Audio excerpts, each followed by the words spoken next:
do what you can, subscribe, share it, comment, and watch my other playlists that I have. Plenty of playlists, plenty of videos. I got 93 videos out there right now.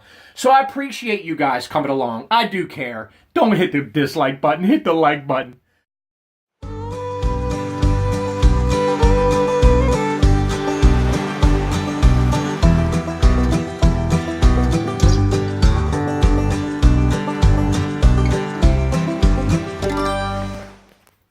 Hey guys, Speedboat Maniac 410. Welcome to the daily vlog. So listen, I was debating on whether or not to share this with my YouTube audience and family out there. But something really strange happened with regard to my boat.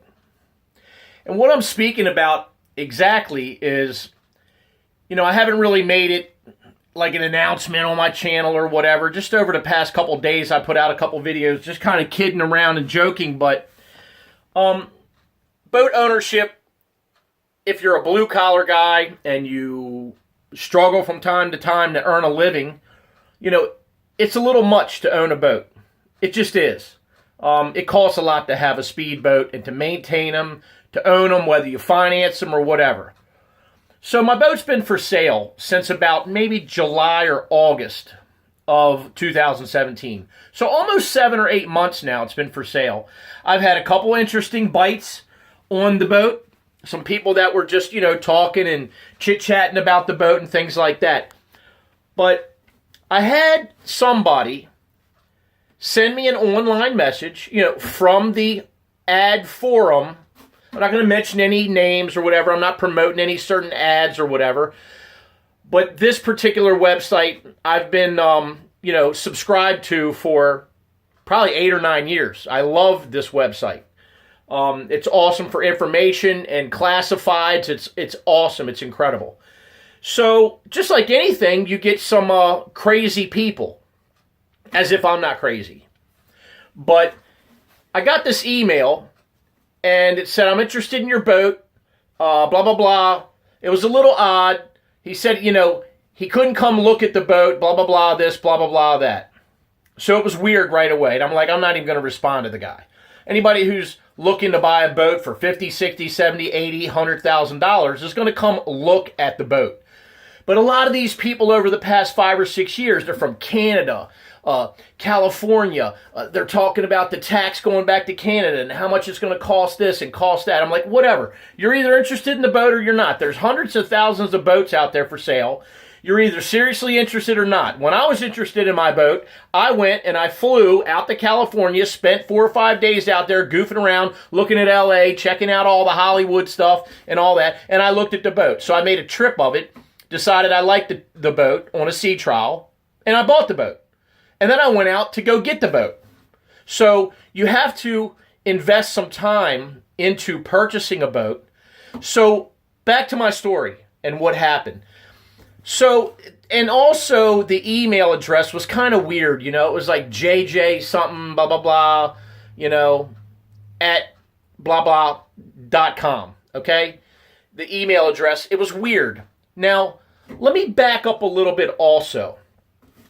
I'm also into cars, okay? Not exotic cars and supercars and things like that, but just good old-fashioned race cars. I had a 1992 who I bought from a really good friend and a co-worker and kind of a family business associate of mine. A 1992 ZR1. I've had several Corvettes, about 11 of them. I love Corvettes. My first car was a Corvette. So I'm getting ahead of myself, but so I back up to about a year and a half ago. I had a 1996 LT1 Corvette, really nice shape, but it had like 130 or 140,000 miles on it. Not a lot, but for a 96. Somebody decided they were going to buy it. My wife was doing all the correspondence with them. And they purchased the car, even though it was only $6,000. They purchased the car without even coming and looking at it. It had extra wheels, extra tires, all these extra parts. a car carrier came to get it. The guy didn't even really look at whatever he was getting. And I'm going to say a car carrier. I mean, one that had like 9 other cars on it. Pulled down in my neighborhood and loaded the car up. Now, I know people purchase cars like that all the time. But not me. You know, I come and look at the stuff. I'm interested to see what I'm getting. So even though it was a $5,000 or $6,000 purchase with this Corvette, we have, what I'm getting at, is sold cars without people or products even seeing them. You know, but we're talking about a boat that is, you know, it's you know, $50,000, $60,000, $70,000. You know, I know it's not a lot, but I figured, well, okay. And in the email back and forth, and even though it was weird, I called him, and he picked up the phone, but it was breaking up, so it was nonsense. You know, it was like very strange, very strange. The whole, you know, he was picking the phone. I can't hear you. Text me back. So it was like it was legitimate, but whatever. So a couple days went by, and he said, I'm sending you a cashier's check or a certified check. I'm like, this guy must be serious, right? And listen, there's a lot of people in this world, crazy or not, all right, crazy or not, that have stupid money, unlike me, okay? That maybe wouldn't even want to come and look at the boat and be like, you know what, it's a great boat, it's got great motors in it, I trust it, it's a fountain, it's got, you know, 800 horsepower motors in it, it can't be that bad, you know, I'll write you a check and I'll mail it, and I don't have time to come look at it, and I'll have to, right? So that went on, the correspondence went on for about 4 or 5 days, it was all okay, but even though it was kind of strange. So I said, let it go.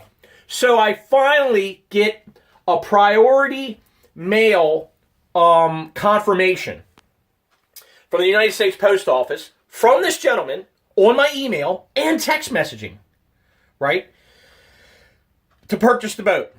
So my wife tracks it, and she goes, yup, sure enough, it's in Baltimore right now, or it's, you know, only a half a day away from that. I'm like, so now I was kind of sad too, because as much as I want to sell the boat, I'm like, shit, this is real. Oh my gosh, got to get rid of the boat. So, anyway, the check comes, right, in this envelope right here.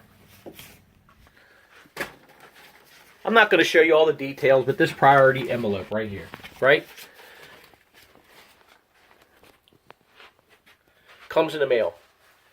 So, the check was made out for $20,000 more than I was asking for the boat. Right away, and I said, oh, what the hell's going on? And I look at the check. I'm not going to mention the bank that it was drawn on or whatever, but I am going to tell you this. It was a well-known bank. I've heard of it for years. It's still in business. It's not out of business. And it had the routing number down at the bottom. Now, it was not a certified check or a cashier's check. And we didn't ask the guy, well, wire the money into our bank of account and PayPal and all that shit. Some of that's confusing for me. My wife, not so much. Me, my head blows off with so much information. Like, okay, how do I do this?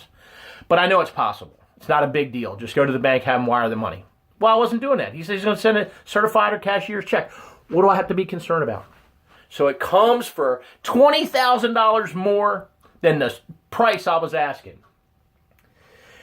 And on the upper left-hand corner of the check, it came from a city in a southern state municipality, like the city of such and such. And again, I'm not disclosing anything. We don't have like a court case pending or anything. I just basically just let it sit, and I emailed the guy back. So then he emails me the next day, and see, now all you guys comment below, right? Comment below. But you guys have had scams happen to you or whatever. I know my dad's a little older, my mom's a little older, and people say, oh, the IRS owes you money. The IRS called you on the telephone and said you got to send your money in right away. The IRS never contacts you unless it's U.S. mail or certified or registered mail. A piece of paper that comes in the mail. Not email, not, unless you already have a correspondence going with a particular agent or something.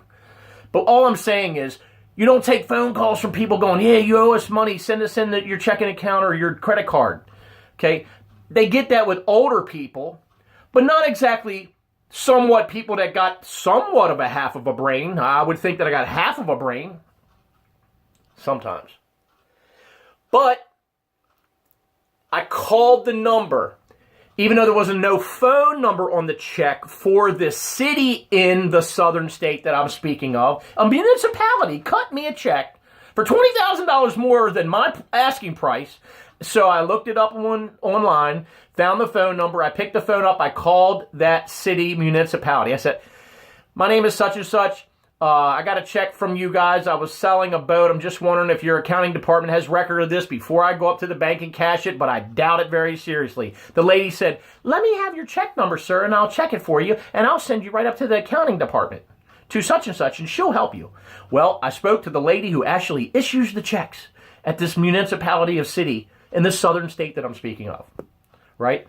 So, sure enough, she goes, that's only how many numbers? It was only like 4 numbers on the check, instead of like 18 different numbers, She said, oh, that's not our check. And I said, well, would you like me to tell you the routing number? She goes, no, I'm sure it's right because we've had this happen before. You've had it happen before with your checking account at your city municipality, your checking account? You've had this happen before? So anyway, guys, I know I'm kind of like off on a little bunny trail trying to explain this, but come on. What has the world come to? Scam, scam, scam, scam, scam. All I'm trying to do is, unfortunately, sell for a fair asking price for my boat, which I don't even want to sell the boat, but things are slow right now. Don't have a whole lot of work going on. I'm doing what I can, and sometimes it's just a little bit much. So I just want to sell the boat. And I'm like, it's not really, okay, and then you get a check, and it's some scam. So, I mean, this is the part where you just go like this, guys. Wah, wah, wah. I mean, that's what it was about. So, boat's not for sale. However, I'm trying to hit 1,000 subscribers. So I can at least put gas in this thing when we take it out in the springtime. All right? And maybe pay half the insurance payment. Not that it needs insurance because it's paid, but you should have insurance out on the water. But you understand what I'm saying. These are the things. So we're trying to get it together. We're trying to hold it together. We want to get this fountain out on the water, do more videos with it, put up some cameras, some GoPros, and have some fun with the boat and take you guys. You guys are tired, I'm sure, of seeing this boat sitting in the driveway or me pulling it down the road or putting a new header on it. And does he ever get it wet? No, I got 18 hours on the boat in 1 year. So, Speedboat Maniac coming at you guys. Here's what I'm going to need you to do. Click down your like button if you like the video. If you don't like the button, then click dislike. I don't care. Do what you can. Subscribe, share it, comment, and watch my other playlists that I have. Plenty of playlists, plenty of videos. I got 93 videos out there right now. So I appreciate you guys coming along. I do care. Don't hit the dislike button. Hit the like button. I'll see you next time, guys. We'll see you. God bless.